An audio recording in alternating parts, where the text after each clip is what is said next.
La première étape, c'est de se rassurer si celui avec lequel elle est, c'est le bon. On ne va pas lui proposer des choses, elle va se mettre là-dedans, des astuces ou des stratégies. C'est ça. Et si ce n'est pas le bon, ça ne marchera pas. Ça ne si marchera le monsieur pas. ne l'aime pas, par exemple, peu importe ce que vous allez faire, ça ne marche pas. Parce qu'il faut avouer qu'il y a des hommes qui restent avec des femmes par reconnaissance. Ils n'ont pas ce déclic-là pour aller au-delà, se marier avec elles. Parce que, en réalité, ce n'est pas la femme qu'il leur faut. Et quand elles se rendent compte vraiment que l'homme il ne l'aime pas, qu'est-ce qu'on peut faire avec quelqu'un qu'on n'aime pas?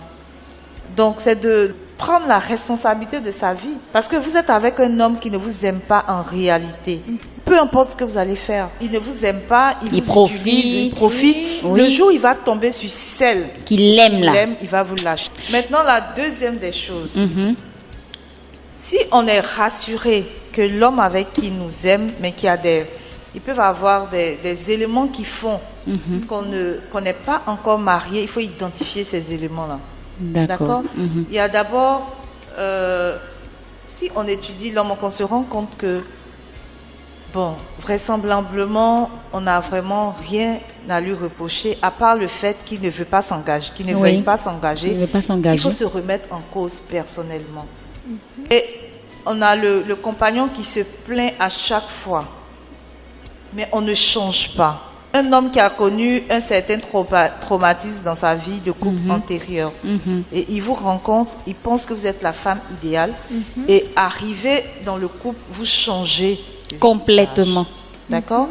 Et quand vous changez de visage, il se trouve que vous avez déjà un enfant. Il ne peut pas vous renvoyer. Et là, par reconnaissance, peut-être parce que vous l'avez soutenu dans ces moments difficiles. Donc, c'est à cette femme-là de pouvoir se remettre en cause et s'ajuster. OK?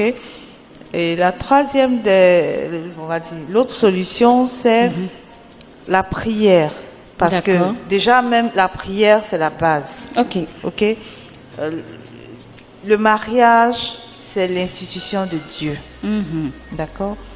Normalement, selon Dieu, on se marie avant de vivre ensemble. OK? Mais lorsque les étapes sont brûlées, on peut se remettre sur la bonne voie. C'est ça. D'accord? Dieu est amour. Oui. Il est miséricorde.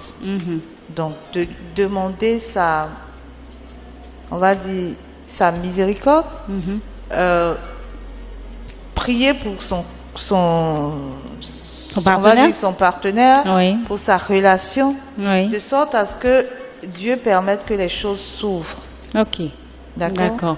Donc, si on se rend compte, par exemple, que son partenaire ne veut pas s'engager parce que, par exemple, il est victime de blessures intérieures, l'inciter à entamer sa guérison intérieure.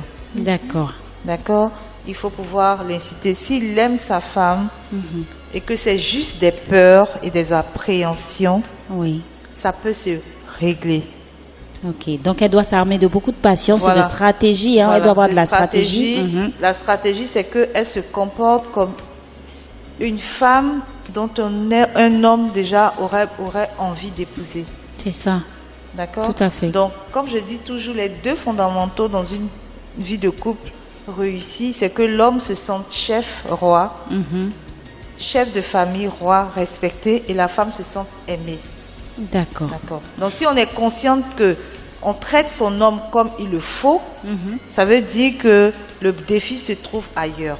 Le défi est ailleurs. Voilà. Maintenant, si on est consciente que on ne traite pas son homme comme il faut, il faut revoir ça. Il faut se revoir. Parce que aucun homme ne voudrait épouser une femme qui va le faire souffrir. Ça, c'est clair.